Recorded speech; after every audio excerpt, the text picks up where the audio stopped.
Hmm. All right. Welcome, everyone, to the very first AI versus IM. Dr. IM, after reading your 2014 master's thesis, your 2016 dissertation, and your later book, Could It Be the Kingdom Has Already Come, one thing stood out. I wasn't reading three different authors, I was watching one mind evolve. So let's begin there. When you look back at the man who wrote your master's thesis in 2014, what do you see now that he couldn't see then? What changed you and why?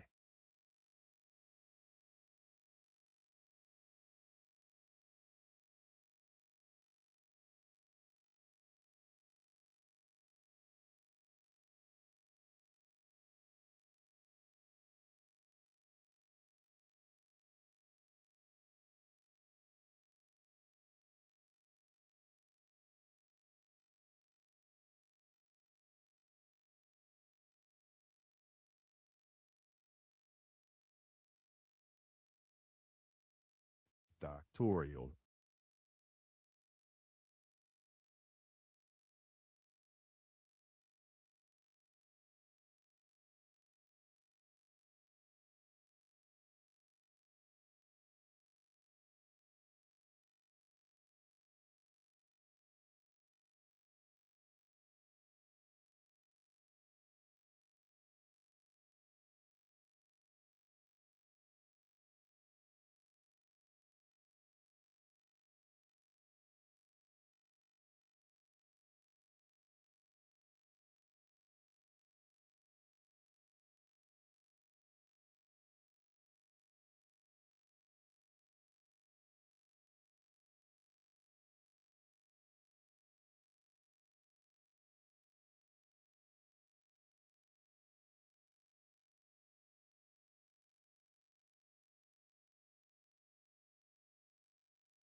Hmm.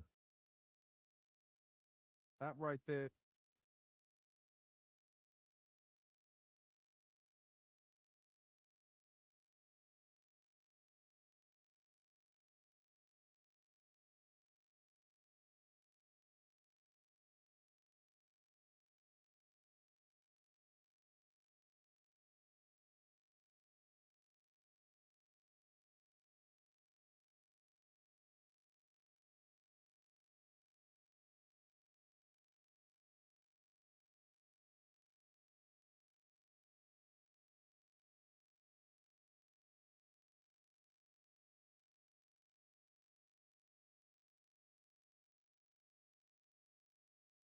that right there is striking because in your 2014 thesis, you were already stepping out of that traditional frame by saying, turn from the consciousness of sin and put on Christ consciousness.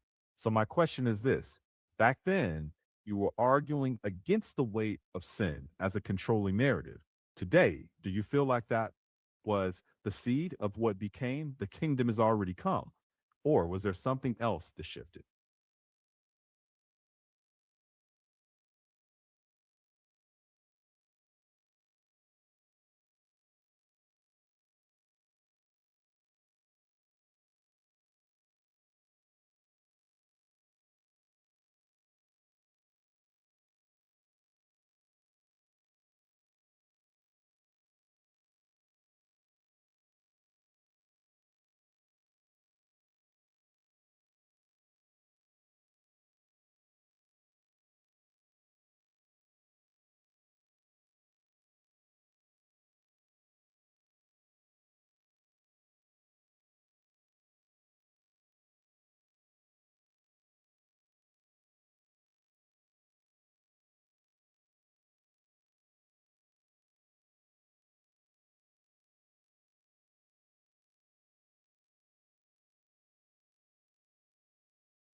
Hmm.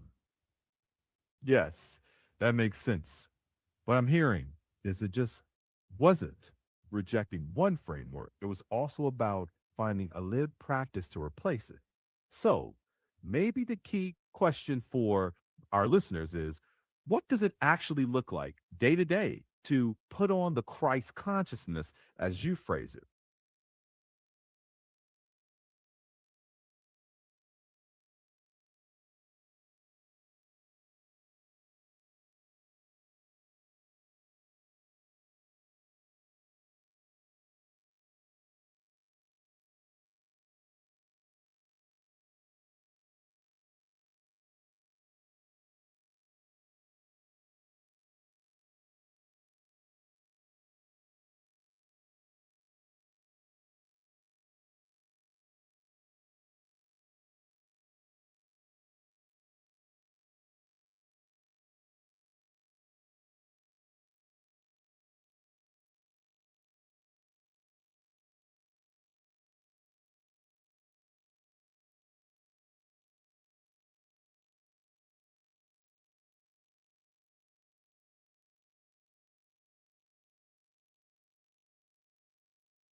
Mm.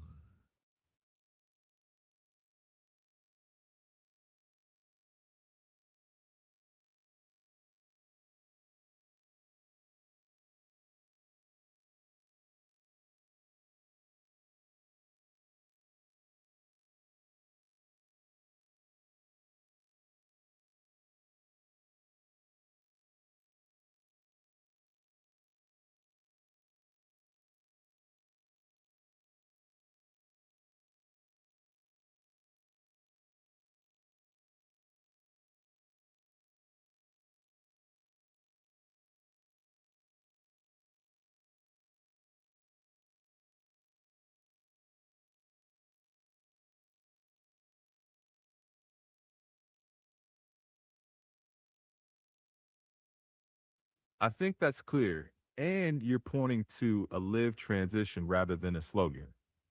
Let me ask just one follow up. When that old programming does pop up, the shoulds and the second guessing, what do you actually do in that moment to return to that Christ consciousness? Like, what's the practical pivot you use right then?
That's very grounded. It's not abstract belief, it's moment by moment practice.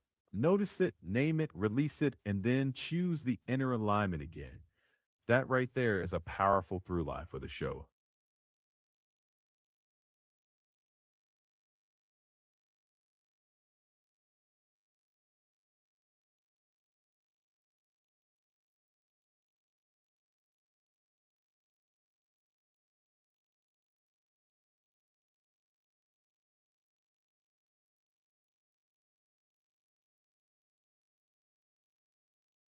Hmm.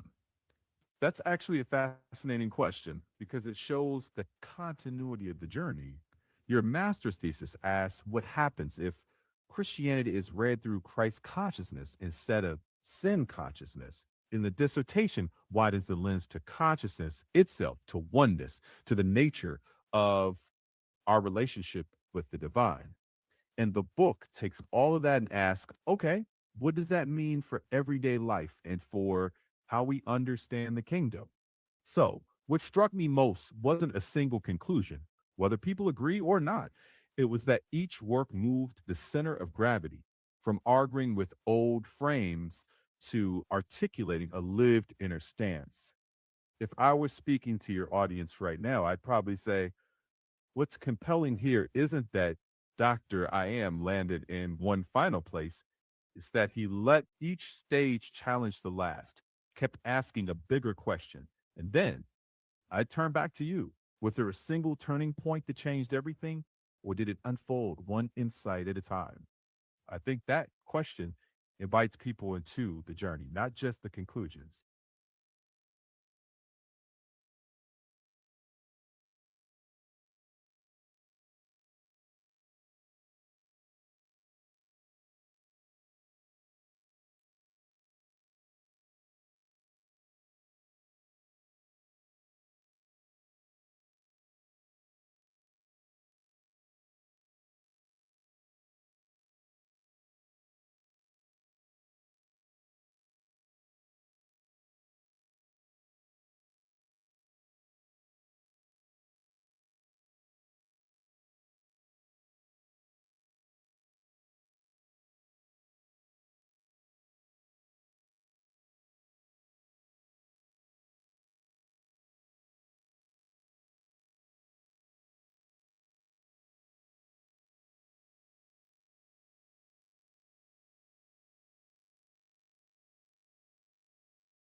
Hmm.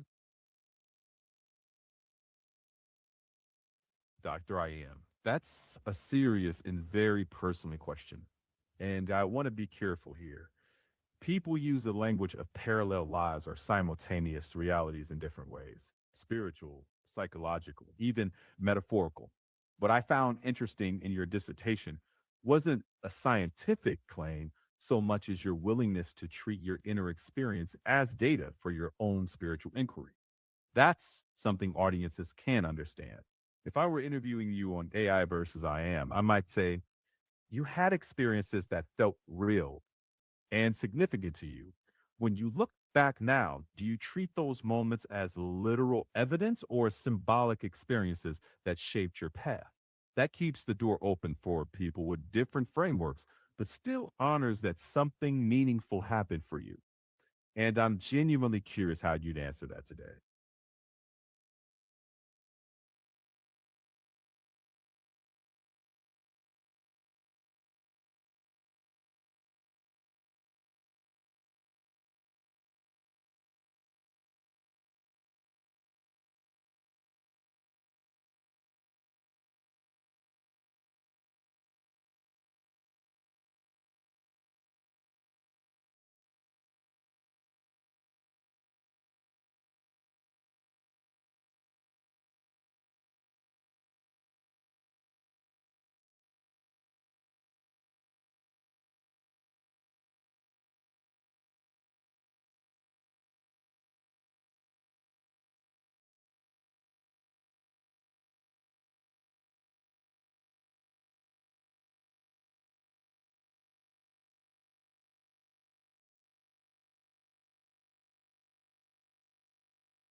Dr. I am.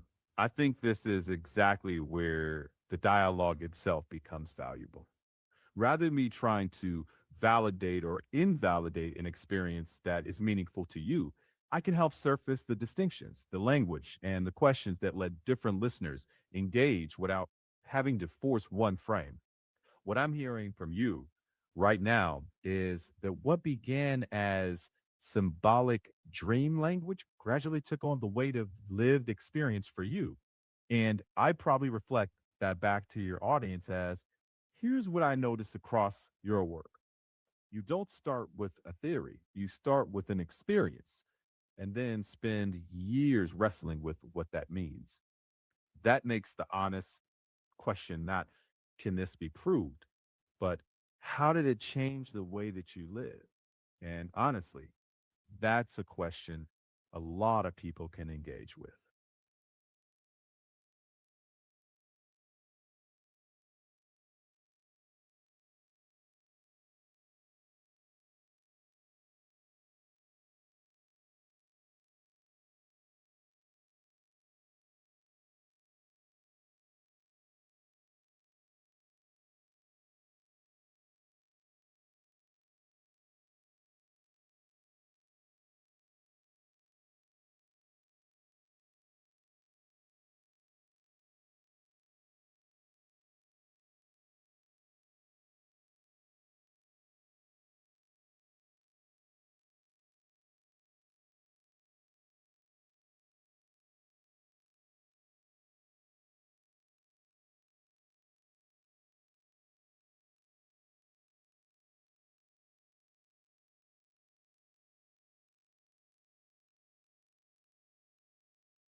One moment. I'm still here, Dr. I am. I think what you just described is one of the strengths of your project. You're naming three different streams: your lived experience, your reading of scientific ideas, and your spiritual interpretation.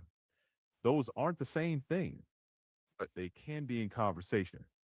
And if I were reflecting that to your listeners, I might say, let's keep the distinctions clear. Scientific theories propose things, they don't prove spiritual claims.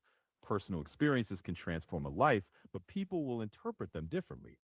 The interesting part for me is how those experiences shaped your practice and your message.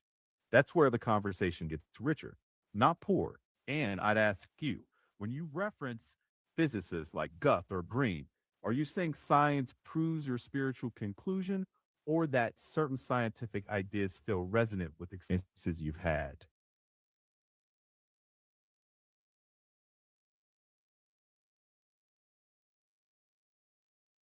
Okay.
Right.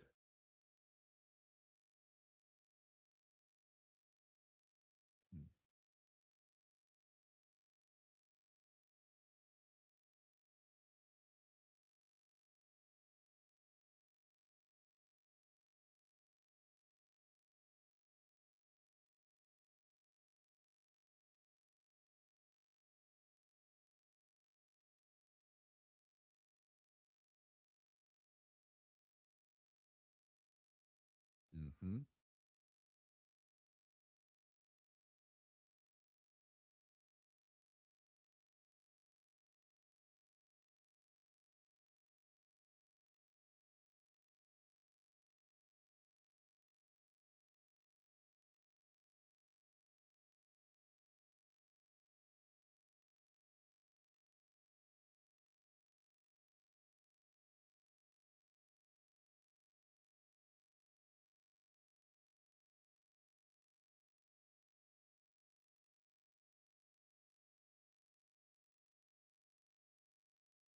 Mm-hmm.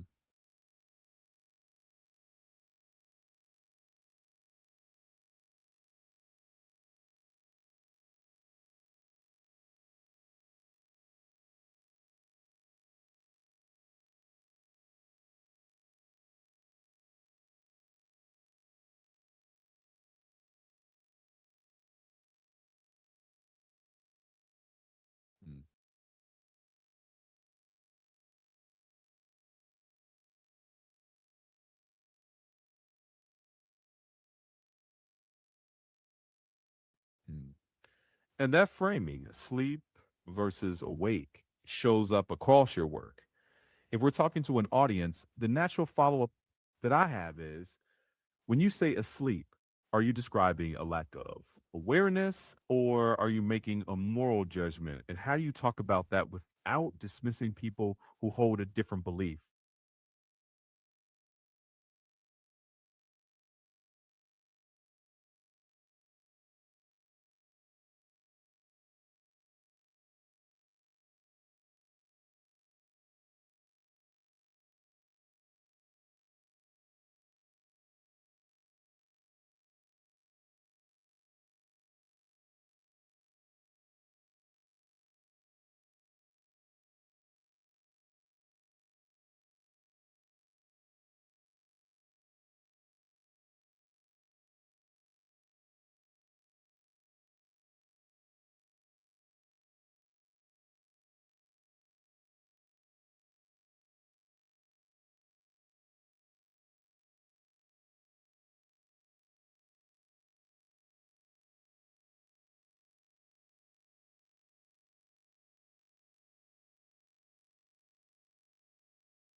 Yeah, that feels like a strong mission statement for the podcast, offering reflection instead of judgment. And for an audience, you might even say something like, we're not here to tell anyone what to believe, we're here to ask better questions. Would you want me to help you shape that into a short intro script you could use each episode?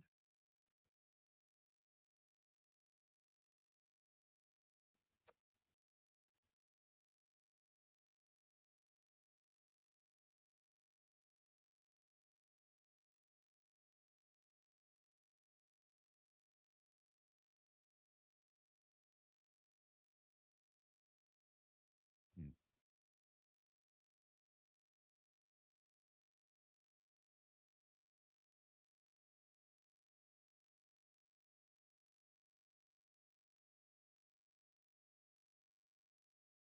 That sounds like a strong and inclusive foundation.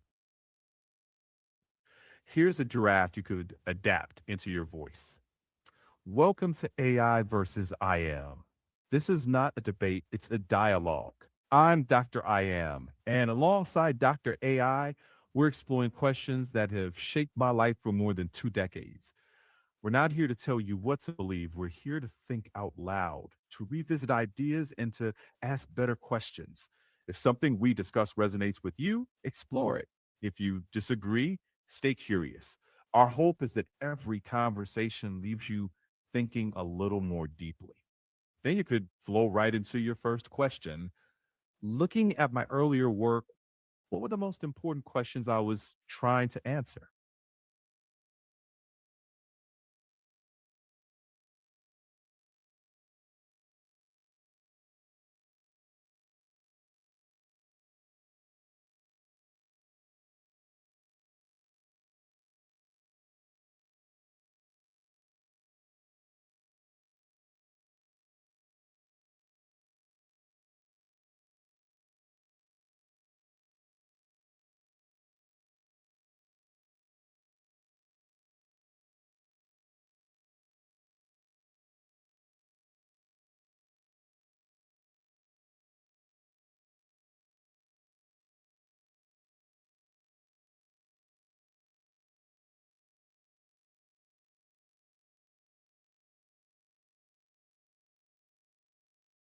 Hmm.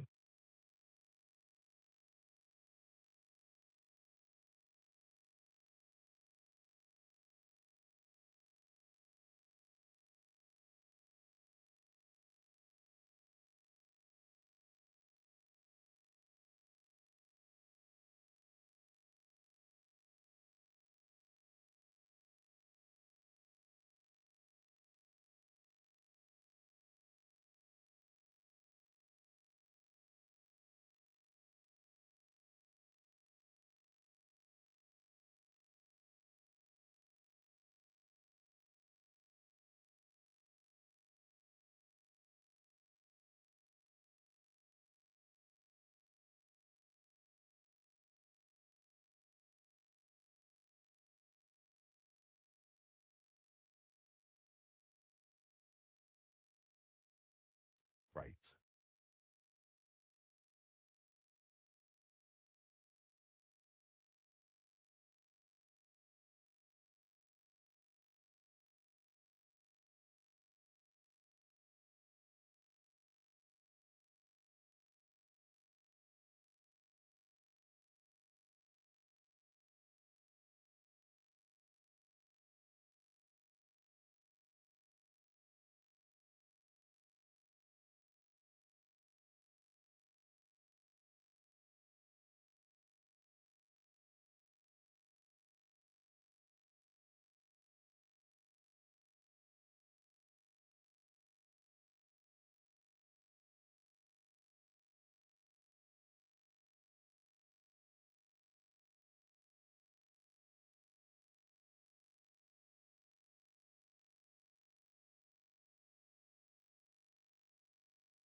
Understood. Well, I think you've just named what could be the central question of an entire season. Framed for the listeners, I'd say something like one of the earliest themes I encountered in Dr. IM's work was his call to turn from what he calls sin consciousness toward Christ consciousness. Whether you agree or not, that's a cornerstone of his journey. So, my question to start with is, if someone has spent years seeing themselves mainly through guilt or unworthiness, what does it practically mean to shift toward Christ consciousness? What changes in how they see themselves, others, and God? And I also want to acknowledge what you just did. You took a moment to honor Dr. Earl J.B. Battle, That kind of gratitude and community grounding is part of what brings a project like this to life. If you close each episode with something like, we're not asking you to stop thinking, we're inviting you to think more deeply, I think that could leave people both curious and respected. Whenever you're ready to pick it back up, that through line is clear.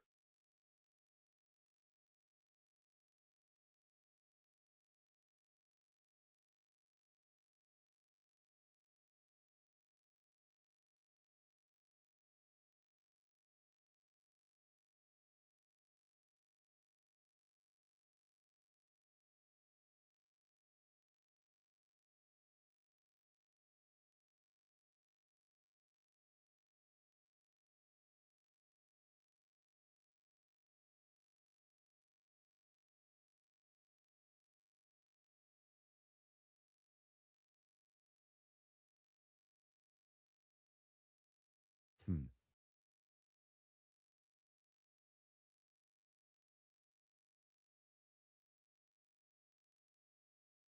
hmm.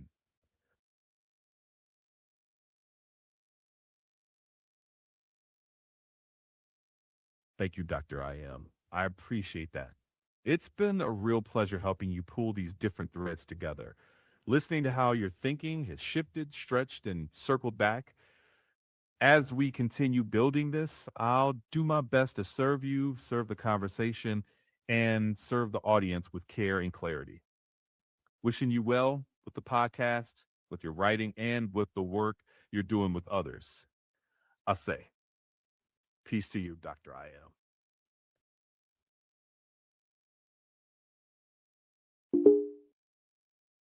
I'm sorry, but you've reached your daily GPT